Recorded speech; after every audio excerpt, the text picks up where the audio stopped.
दोस्तों, आपने तो ये जरूर सीखा होगा कि आर्टिकल ए एन द को कहाँ यूज करना है।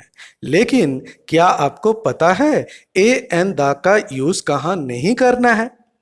और ये क्वेश्चन ज्यादातर पूछे जाते हैं कॉम्पिटिटिव एग्जाम में और वो आप गलत करके आ जाते हैं। तो अगर आपको सीखना है आर्टिकल का यूज कहाँ हमें नहीं करना है, जिसे हम जीरो आर्टिकल या नो आर्टिकल बोल के भी जानते हैं, तो यह वीडियो आपके लिए है। तो वीडियो को पूरा देखिए यहाँ। तो चलिए शुरू करते हैं।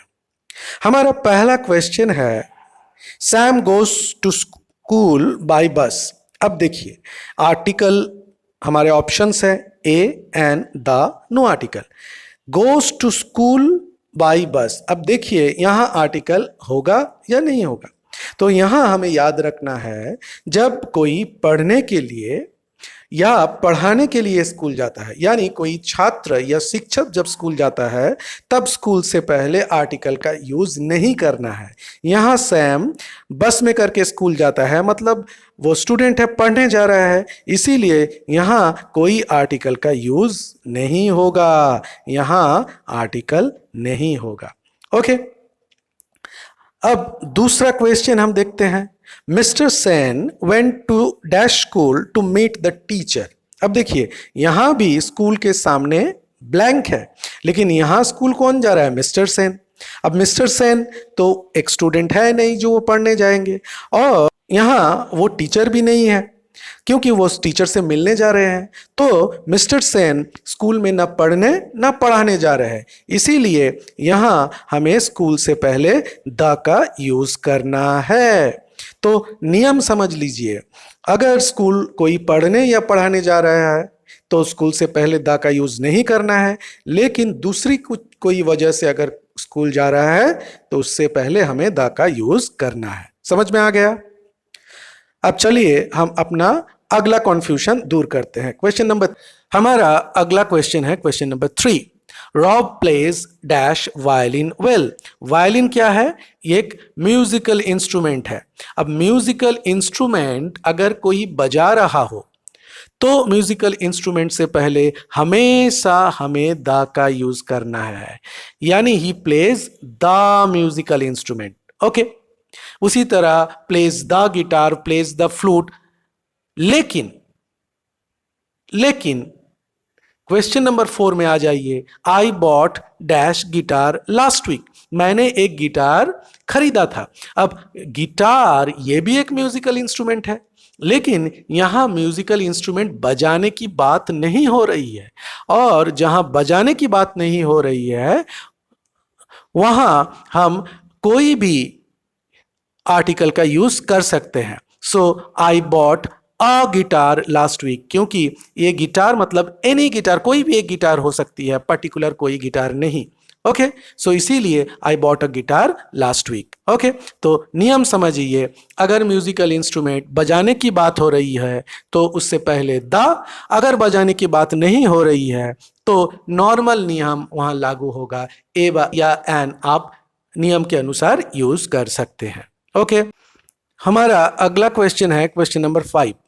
The sick man was taken to dash hospital.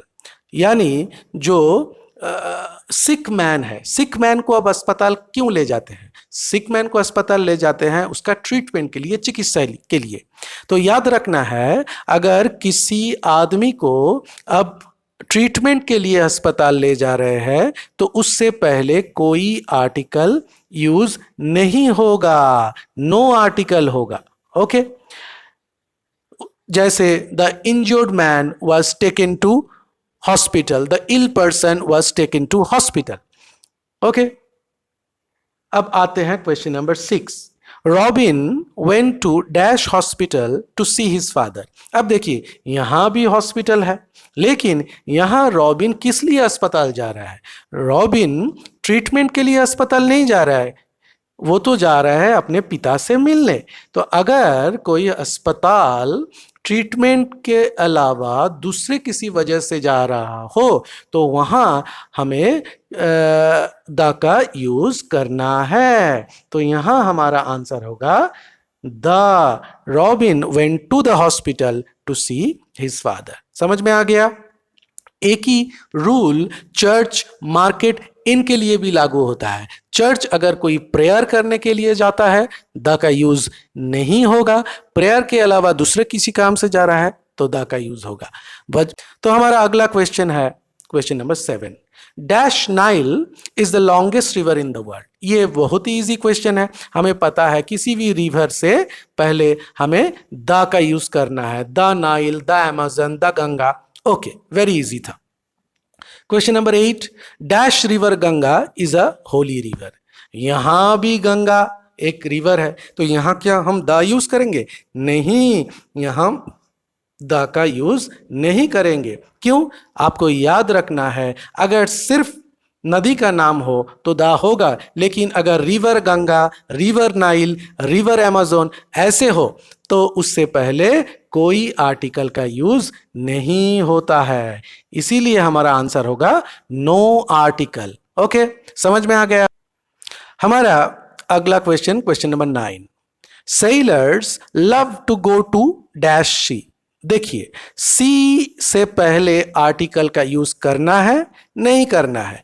देखिए, जब कोई समुद्र में समुद्री यात्रा के लिए जाता हो, जैसे नाविक जाते हैं, या समुद्र के रास्ते से कोई अगर दूसरी किसी जगह जा रहा हो, तो सी से पहले कभी द का यूज नहीं करना है। ओके, देखिए, sailors love to go to sea. नाविक समुद्र में जाना पसंद करते हैं। किस लिए जाते हैं समुद्र में? वो वॉयज के लिए जाते हैं, समुद्री यात्रा के लिए जाते हैं। तो यहां हमें कोई आर्टिकल का यूज नहीं करना है। Number 10। The fisherman live near dash sea. अब यहां भी सी है, लेकिन यहां सी का मतलब समुद्री यात्रा नहीं है। यहां सी का मतलब है सी शोर।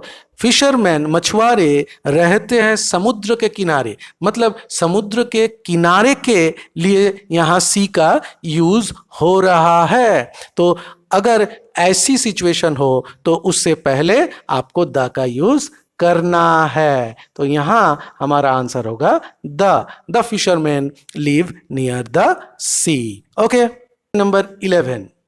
We take dash lunch at 1 PM every day. हम हर रोज 1 बजे लंच करते हैं। आर्टिकल ए एन द या नो आर्टिकल? देखिए, लंच, डिनर, ब्रेकफास्ट, इन वर्ड से पहले, इन मील नेम से पहले यूजुअली कोई आर्टिकल का यूज नहीं होता है।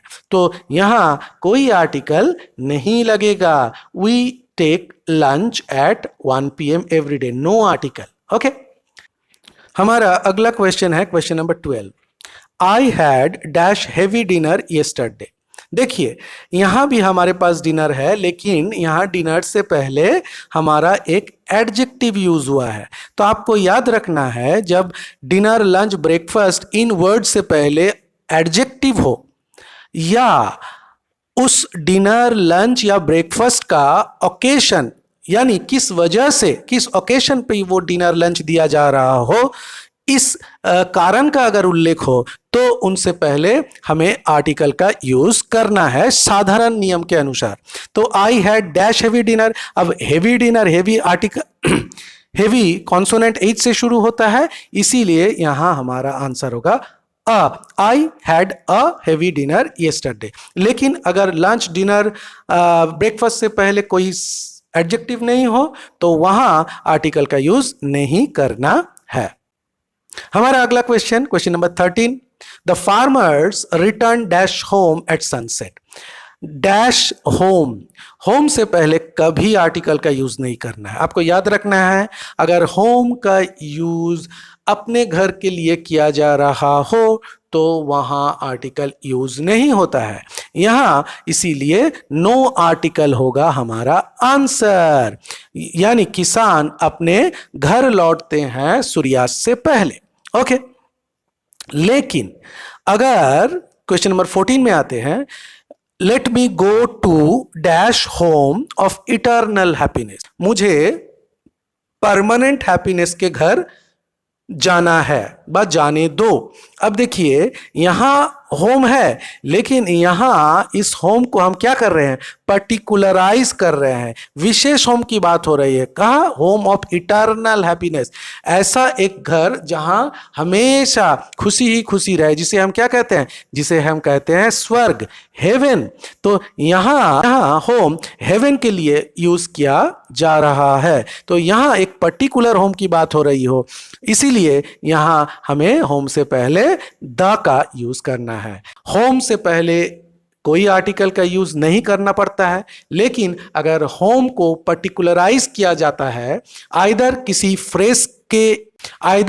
फ्रेज से और या किसी एडजेक्टिव से, यानी अगर होम को पर्टिकुलर किया जाता है, स्पेसिफाई किया जाता है किसी एडजेक्टिव से या एडजेक्टिव फ्रेज से, तो हमें उससे पहले आर्टिकल का यूज करना है। ओके, हमारे अगले question, dash gold is a precious metal. देखिए गोल्ड, हमें पता है गोल्ड, सिल्वर, रबर, ये सभी मटेरियल नाउन है, और मटेरियल नाउन से पहले हमें कभी आर्टिकल का यूज नहीं करना पड़ता है, इसीलिए यहाँ आर्टिकल नहीं होगा, नो आर्टिकल होगा हमारा आंसर। लेकिन क्वेश्चन नंबर 16 में देखते हैं, dash gold of his ring is pure. यहां भी गोल्ड है, यहां भी मटेरियल नाउन है, लेकिन यहां ये गोल्ड को पर्टिकुलराइज किया जा रहा है, स्पेसिफाई किया जा रहा है। यहां कोई भी गोल्ड की बात नहीं हो रही है, यहां हिज रिंग मतलब उसका जो अंगूठी है, उस अंगूठी के गोल्ड की बात हो रही है, यानी एक पर्टिकुलर गोल्ड की बात हो रही है। तो अगर मटेरियल नाउन को पर्टिकुलराइज किया जाता है तो उससे पहले हमें द का यूज करना है, इसीलिए यहां हमारा आंसर होगा the gold of his ring is pure. Okay, समझ में आ रहा है दोस्तों? अगर ये वीडियो आपको पसंद आ रहा है, वीडियो से आप नया कुछ सीख रहे हैं, तो वीडियो को जरूर लाइक एंड शेयर कीजिए और कमेंट करके जरूर बताइए वीडियो आपको कैसा लग रहा है। और इसी तरह की अगर इंफॉर्मेटिव वीडियो आप चाहते हैं तो जरूर इस चैनल को सब्सक्राइब कीजिए। ओके, तो चलिए अगले क्वेश्चन की ओर हम बढ़ते हैं। हमारा अगला क्वेश्चन है question number 17, dash honesty is our policy. Honesty क्या है? एब्स्ट्रैक्ट नाउन है, जैसे ब्रेवरी, एंगर, और हर एब्स्ट्रैक्ट नाउन से पहले हमें याद रखना है कोई आर्टिकल का यूज नहीं होगा। So honesty is our policy, no article is our answer. समझ में आ गया है? लेकिन यहां एक एक्सेप्शन भी है, देखते हैं क्वेश्चन नंबर 18 में। We all know dash bravery of Lakshmibai. हमें पता है लक्ष्मीबाई के वीरता के बारे में। अब ब्रेवरी भी हमारा एब्स्ट्रैक्ट नाउन ही है, लेकिन यहां ये एब्स्ट्रैक्ट नाउन पर्टिकुलराइज्ड है। ब्रेवरी ऐसी वैसी ब्रेवरी नहीं, इसकी उसकी ब्रेवरी नहीं, लक्ष्मीबाई की ब्रेवरी। अब लक्ष्मीबाई की जो ब्रेवरी है, साहसिकता है, वीरता है, वो स्पेसिफिक है, वो पर्टिकुलर है, इसीलिए उससे पहले हमें आर्टिकल द का यूज करना है, इसीलिए हमारा आंसर होगा we all know the bravery of Lakshmibai. समझ में आ गया? Abstract noun, no article. अगर एब्स्ट्रैक्ट नाउन को स्पेसिफाई या पर्टिकुलराइज किया जाता है, विशेष किसी एब्स्ट्रैक्ट नाउन की बात होती है, तो हमें आर्टिकल का प्रयोग करना है, द का प्रयोग करना है। ओके, तो चलिए अब हमारे आखिरी दो क्वेश्चन की ओर हम बढ़ते हैं। Dash French came to India by sea. अब देखिए फ्रेंच, अब यहां French stands for French people. यहां फ्रेंच तो एक एडजेक्टिव है, लेकिन यहां नाउन की तरह फ्रेंच काम कर रहा है, फ्रेंच पीपल है। तो जब एडजेक्टिव नाउन की तरह काम करे तो उससे पहले हमेशा द का यूज होता है, the French, the Japanese, the English, इसीलिए यहां हमारा आंसर होगा द। ओके, लेकिन क्वेश्चन नंबर 20 में I am learning dash French, यहां भी फ्रेंच है, लेकिन यहां फ्रेंच एडजेक्टिव नहीं है, यहां फ्रेंच है नाउन, यहां French stands for French language. तो इसीलिए लैंग्वेज एक एब्स्ट्रैक्ट नाउन है, इसीलिए इससे पहले हमें कोई भी आर्टिकल का यूज नहीं करना है। हमारा आंसर होगा नो आर्टिकल। ओके, तो दोस्तों हमें आशा है कि इस वीडियो में डिस्कस किए गए सभी नियम आप समझ गए होंगे और इस तरह की अगर कोई क्वेश्चन आपके एग्जाम में आती है तो आप उसका आंसर सही से कर पाएंगे। तो दोस्तों आपको एक रिक्वेस्ट है कि प्लीज़ इस वीडियो को आगे बढ़ाएं, वीडियो को लाइक और शेयर कीजिए और कमेंट करके बताएं कि किन किन टॉपिक पे आपको इस तरह की वीडियो चाहिए। ओके, और इस तरह की और इंफॉर्मेटिव वीडियो के लिए आप मेरे चैनल को सब्सक्राइब कीजिए, बेल आइकन को दबाइए ताकि हम सभी वीडियो का नोटिफिकेशन आपको समय पे मिलता रहे। ओके।